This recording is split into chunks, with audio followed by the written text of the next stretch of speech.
It's Brian Preston, the money guy. But I do feel like we're in a unique time where both there's actually some forces working against or telling us why the American dream is bad. And so what are the factors that are actually working against the American dream? So we kind of thought through this and we're thinking, what are some things, because the American dream is something that used to be highly regarded and something that you work towards and something that was like the aspiration you move towards. But yet there are forces, it feels like, that's pulling against that, that's railing against that. And so we're trying to think through what are some of the things that are destroying the American dream or that are having a negative impact on what it once was. And this is sort of the first one that we came up with, that we thought about, and it's social media. Well, it's kind of ironic because here we are coming to you, whether it's a podcast, whether it's YouTube. We are totally leveraging the benefit of social media, but it's not all rainbows, unicorns. I mean, there are a lot of negative forces that come from social media. And we have a quote here. You had written Teddy Roosevelt. Who knows if it's truly it was Teddy. I mean, we could have written like 4 different names on this, but it's a great quote nonetheless. Here's the quote. Comparison is the thief of joy. Now, I remember, Brian, when I was coming, I felt social media, I feel like, was invented in my day, right? Like it was invented in my day. I don't remember pre-social media comparison and measuring. Like I'm sure keeping up with but the ability to keep up with the Joneses, I don't know, was as easy then as it has become today. Would you agree with that? Well, yeah. I mean, because think about it, you in the past, and so you're the generation where social media came. I'm the generation that has one foot firmly planted in that what people, when they have that postcard vision of what the American dream is, and then we have now, my generation was so old school, it was pre-cell phones, pre-computers, you had your TV that had the 3 channels on it, and you probably didn't have cable TV. You had the antenna up on your roof of your house. I mean, it's all the things. Content team's Googling well, it's all the right things that Stranger Things is trying to portray when you watch that on Netflix. Me and my daughter watched E.T. this weekend, and it's almost like they made the set of Stranger Things from the set of E.T., which came out in the mid '80s. And here's what I think is interesting, is that I grew up in a life where I had a mom and a dad. We never made much money. I had good friends. I thought we were pretty wealthy because we had everything we need. We had food on the table. I had great friends to hang out with. I had access to good education. All that felt very normal. And then I remember I went to college. And I was like, holy cow, we're poor. I mean, no, and I know that sounds, because there's going to be people that heard me just describe what I had even in lower social economics, and it's still a lot of good things there. But it is interesting when you get to a place where you see true affluence, where I'm talking about the kids are getting brand new cars, where there's vacations all over the world, whereas my vacation was, Dad was staying home for the week doing honey-do lists. Yeah. We didn't really go anywhere unless there was a timeshare presentation my parents would go get a free vacation off of. But you had no idea. You were not exposed to that. You didn't know, and I think that's different. Now there is no bubble. There's no protection. You are constantly inundated with what you don't have compared to your peers. And I don't think that's a positive thing. I really do think that comparison can create a lot of negative things. And that's why there's even some correlations to social media leading to depression, anxiety, suicide. I shared also, because, this was something that you have a little different experience than me. I got bullied in the 7th grade. Sure. I'm not going to say his name. I told you in the content meme. I distinctly know his name, but in shop class, I got bullied every day by this boy. And it was awful. It was a horrible experience. But here's the benefit being my age. It had office hours. That's right. I mean, I would go to school, and when I was in that shop class, that was the only time he had access to bully me. Was really that 5 days a week for just a short period of time, typically an hour or a little bit longer of time. But that was it. I could compartmentalize somebody coming at me. Now with bullying, it's like Waffle House. It's 24/7 access. I mean, you can be bullied, and this is so bad for our young people in the world, is that, you can get bullied at home, you can get bullied anytime, and they don't even have to be in your house because they're in your computer, in your phone. that part saddens me a lot. That even successful people, looking at myself, and that sounds really weird, but just we all had hardships and weird stuff, and I just hate thinking about if you had 24/7 access to being bullied. Do you come out as well as I did? Because it was easy to compartmentalize, whereas maybe if you're inundated with it all the time and in keeping up with your peers, inundated all the time, that's not a positive thing. Yeah, and I think the interesting thing about social media is you do have the ability to show the highlight reel. I think it would be wonderful if every time somebody put like a picture of their fancy house or their fancy car or their fancy new clothes, there was like a little snippet of their net worth statement so you could see if they were truly like up to their eyeballs in debt. You would probably think about that a lot differently. And I think one of the interesting things, because we're not the first ones to stumble onto this, in her book, Dr. Sarah Fallow, in The Next Millionaire Next Door, she found that the average American presently spends about 14 hours per week on social media. Well, if you take that and you contrast that, not just to the average American, but to the average millionaire in this country, they only spend about 2.5 hours per week on social media. So rather trying to look into and view into the lives of others, they must be spending their time doing something else, focusing on something else, not allowing themselves to get lost in this world that social media creates. Well, I think, look, I don't mind that these things are interconnected, because we just talked about spending too much time on social media, and that falls right into the next thing of the four things that are tearing the American dream apart, is the politicizing of everything. And social media is all about that. It is definitely keeping us at each other all the time. And I hate that because, look, there's always going to be differences. And look, everybody probably has relatives or friends that have different worldview components than themselves.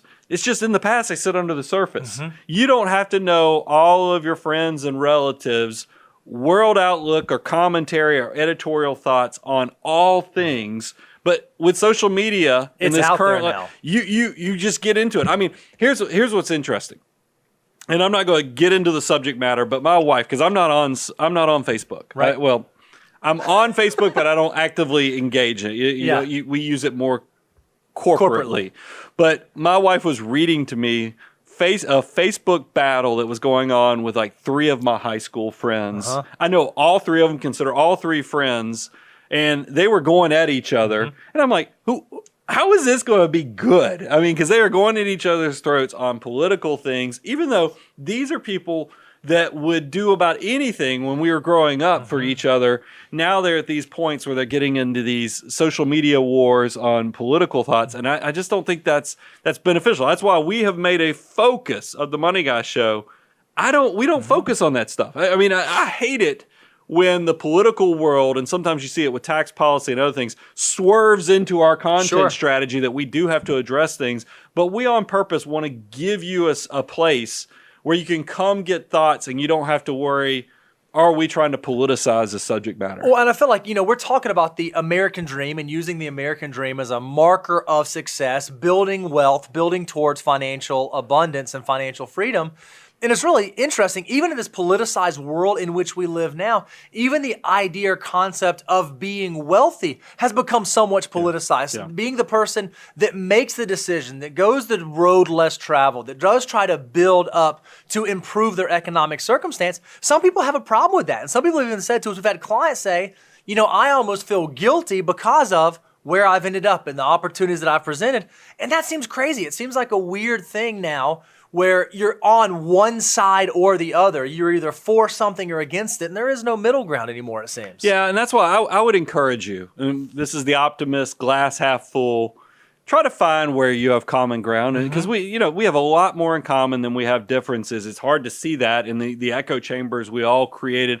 If you watch that, is it Social Dilemma? That's on Amazon, I think. I mean, it shows you how they're using technology to create these echo chambers, which is not necessarily because a good thing, because I think that there is definitely a skill set. Remember, one of the foundational books I tell everybody to read is that Dale Carnegie, How to Make Friends and Influence. How to Win Friends and Influence People. I always get the title wrong, so thank you for clarifying it. But a part of that is figuring out where common ground is, figuring out how you can help people together and create those win-win situations.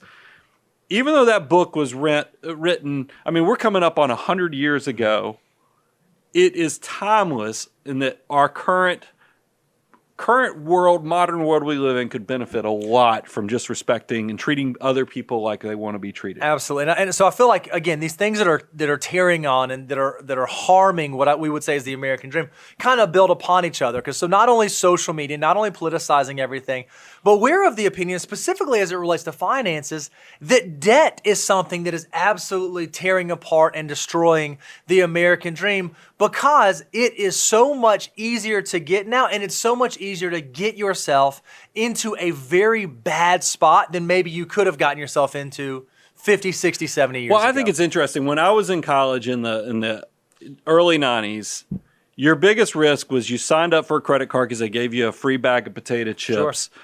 And you still, but they'd only give you a limit of like $2,000. So it was horrible. You get yourself in bad financial situations. But what we've done now with student loan debt, where now students, before they're even getting to the starting gate of life, meaning graduating from college with the schools and equipped to go work and make a living, we're strapping them with huge student loan debt. And the data shows that. I mean, the average student loan debt for 18 to 29-year-olds is 9 times higher than it was in 1989. And so think about that. If you're a graduate coming out in the late 80s or early 90s, you're thinking, okay, I've got some student loan debt, but it's okay. I can overcome this. And we feel like we counsel folks all the time that are graduating from college, and they say, man, I'm just overwhelmed. I don't know how I will ever be able to overcome the amount of debt that I accumulated to get out of school. What a horrible place to start your life and what a horrible place to have to try to claw your way out of. Something has to change as it relates to the way people approach getting higher education, because that's not sustainable over the long term. Yeah, and I know we'll share some more tips on how to make it through this stuff, but I think specifically when we're talking about student loan debt, guys, pay attention to, as you're saving for your children, if you're saving for yourself, if you're in the middle of the throes of this right now, is try to keep your student loan debt to what your anticipated first year of salary is. That if you can follow those guidelines, they'll at least let you know where the boundaries are so you don't fall into this. The other parts that kind of close this out is the behavioral side of lack of deferred gratification. When I talk to high schools, when I talk to colleges, this is the building block. This is in the DNA of anyone who's successful, is understanding that we have to take a little bit, meaning you live on less than you make, so you can have that great, big, beautiful tomorrow. And I feel like a lot of times societally, this is excluded, or people think they can skip this step. Yeah, it's the number one single behavioral thing that you can do that will change your entire financial outcome, is if you can learn how to make those small decisions starting early, instead of living for the here and now, living beyond your means right now. Make the small decision that I'm going to sacrifice a little bit of today so I can have a better tomorrow. It's amazing how much better you're going to set yourself up. And I feel like what's happening is folks struggle with this, and they say, you know what, I'm going to enjoy today. I'm going to enjoy today. I'm going to enjoy today. And then they wake up and they're in their mid-40s or mid-50s. They say, oh, the American dream doesn't exist anymore. It's gone. That's not a real thing. Not recognizing that had they been able to get a hold of some of these things, perhaps they would have put themselves in a different situation. We just covered a lot of negativity, and I almost, there's an ick factor to it because I don't like doing negative stuff. So, Bo, pivot this to how do we actually handle these things? Because I don't like to leave anybody with a negative situation. How do you actually make sure that you're not falling into these 4 traps, and how do you make sure that your version of the American dream is giving you the best version of yourself? Well, here's what we did not say. We did not say, don't use social media. We did say, don't have opinions about things. We didn't say, never utilize debt. And we also didn't say, hey, you should only live for the future and not live for now. We think that the way that you navigate all 4 of these is understanding how to have a healthy relationship with each. There is a right and okay and acceptable way to use social media, and there's a negative way. There is a right and okay and acceptable way to have an opinion, even a polarizing opinion about fill in the blank, but there's a right way to do that and a wrong way to do it. There's a right way to utilize debt and to better your circumstance, whether it be through a student loan or a mortgage for a primary residence, and then there's a wrong way to do it by going and racking up credit card debt and living beyond your means.